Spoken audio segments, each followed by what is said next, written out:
Hi students, this is Mr. Matthews. I'm going to go over a brief presentation over what it is that you're expected to be doing today. Please keep in mind that it is the expectation that you do sit here and work during class and use your class time appropriately. Many of you have not been managing your time well and not been working appropriately, and it's important that in order to continue moving forward with our class that you really do focus and get your work done today. Otherwise, you're going to be behind. So when we step back into class at the end of the week, you should have everything that I am showing you complete. Right? There should be no excuses. If you are here, you are to complete all of this work. All right? I've spent a lot of time coming up with activities that I feel you can do by yourself, and that keeps us moving forward. So if you have any questions about anything that I assign, please see me after school on Wednesday or Thursday, or please email me. But the first place I want you to go to is either class calendar or Unit 1 Sustainability. You can really find everything in these two places, but I would recommend the class calendar. When you open this up, this is what the agenda is. When you scroll down, and notice there are links everywhere.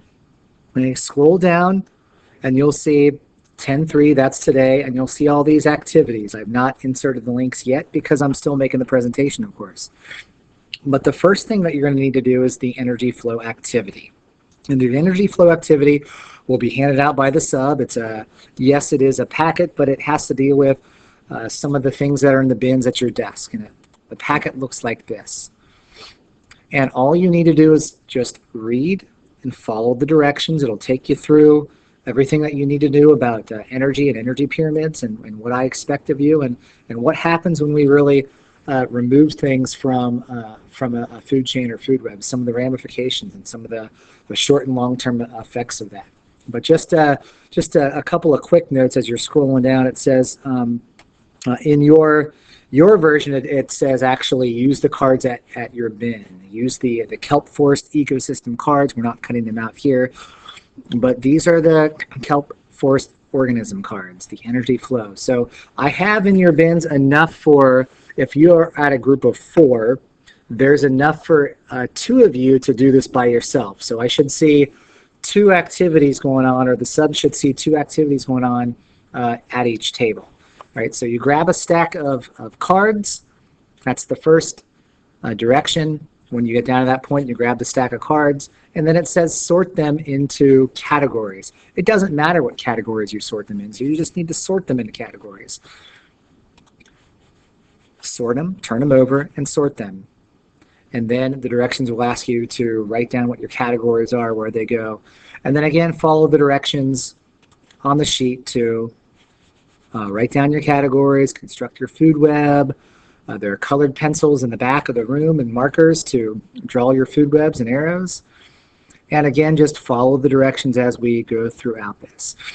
Now the second part, right here, number 14, says choose an organism.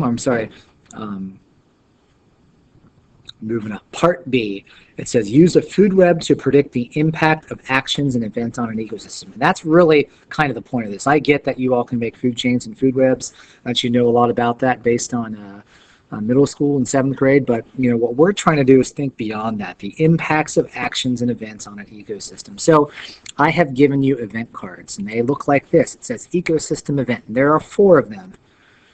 4 of them right here. All you need to do is choose one of them, read through it carefully,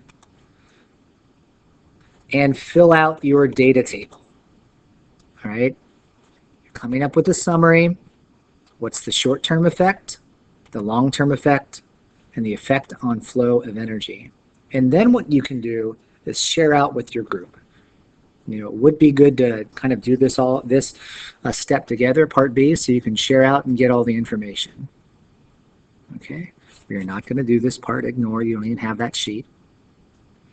But you will be able to construct an energy pyramid, follow the directions with the pyramid. Of course, I'm going to scroll down here. And on your sheet, right after number 7, we're going to delete number 7. Please do not do number 7 where it says compare and contrast safe practices used during field investigations. And under that, I wrote use back. So in previous classes, we did go outside and do a little field study. We're going to ignore this part. So just cross number 7 off, and all you have to do is go up to number 6, and then on Canvas, I'm going to put a link here where it says energy flow activity. This is going to take you to an assignment. And the assignment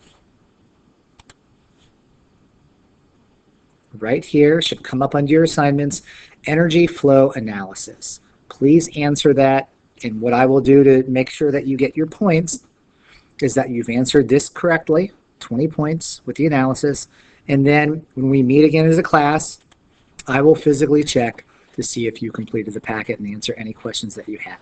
And of course, there will be some things that we will go over as a class. But that is the first part of what it is that you need to do today in class.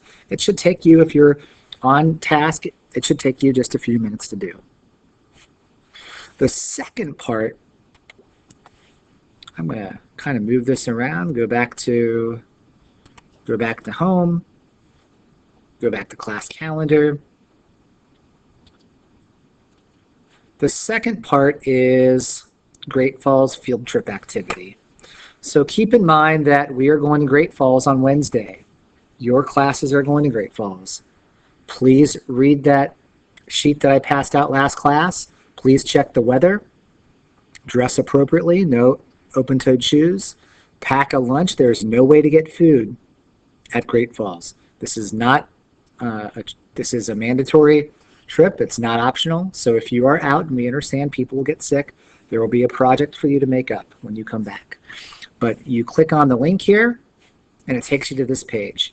And this is just sort of a background information, what it is that we're going to be doing. We're going to be measuring, or we're going to be doing a macroinvertebrate ID. So click Begin Activity. Click on one of these streams. You'll have to identify or get a water quality index of both streams, and just follow the directions. Once you've identified everything over here, it'll kick you to a new page. And you keep identifying things until you've done both streams and you've identified, in the end, which stream is the healthiest. And to get credit for this activity, you'll go back here, you'll click on the Great Falls field trip background activity. There's going to be a little assignment for you to fill out. It'll take you about 30 seconds to tell me which stream, hit submit, and you'll be good. So that is part 2. The third thing, energy notes. If you've not signed up for Edpuzzle, and I know I got some emails from people saying the Edpuzzle link wasn't open. You need to open up Unit 1, click on Edpuzzle. This page was not working when I had posted it originally. We're still kind of working through some kinks with Canvas, but it is working now. So please come here and make sure that you have an Edpuzzle account. Here are your period class codes. You'll need to sign up for a class code. But what it is that you are doing, you are going to watch this podcast. It is the Energy Note podcast. It is 11 minutes long, and that is our lecture for this section of ecology. The sub will pass out the worksheet. You must fill all of it in, including the side part where it says questions. And the summary in the back, I look for a 2 to 3 sentence summary of what the notes mean to you. Once you have completed that, then that's really all that you need to complete for this class. One thing about Edpuzzle, before I conclude, if you want to get credit for the notes, it's not good enough just to show me that you've completed the worksheet, because for all I know, you just grabbed your friend's worksheet and copied it. So I actually need to go in, I'm going to open up the assignment, and I'll be able to tell if you've watched the video, and I'll be able to tell whether or not you've answered the questions. The questions are mostly for me. I don't really pay much attention to whether they're the percent that you get. Right? It's more information for me about what I need to cover and that what you didn't understand as you were watching the podcast. So please make sure you get all of these things complete. I'm going back to the class calendar. Everything is right here. You start with the energy flow activity using the worksheet and the materials in your bin. Then you click on this link right here, and it'll take you to the assignment called Energy Flow Analysis. And you come here to the Great Falls Field Trip Background Activity, click on the link, it takes you to this website. Then you come back to Canvas and answer my question about which stream is more healthy, and then you do the Energy Ed puzzle notes. If you don't finish this within class time, then you need to finish all of this before class the next time we meet. The last thing I'll say, please keep in mind that most of you will be going on the Great Falls field trip on Wednesday. Please do not forget. Please email me with questions.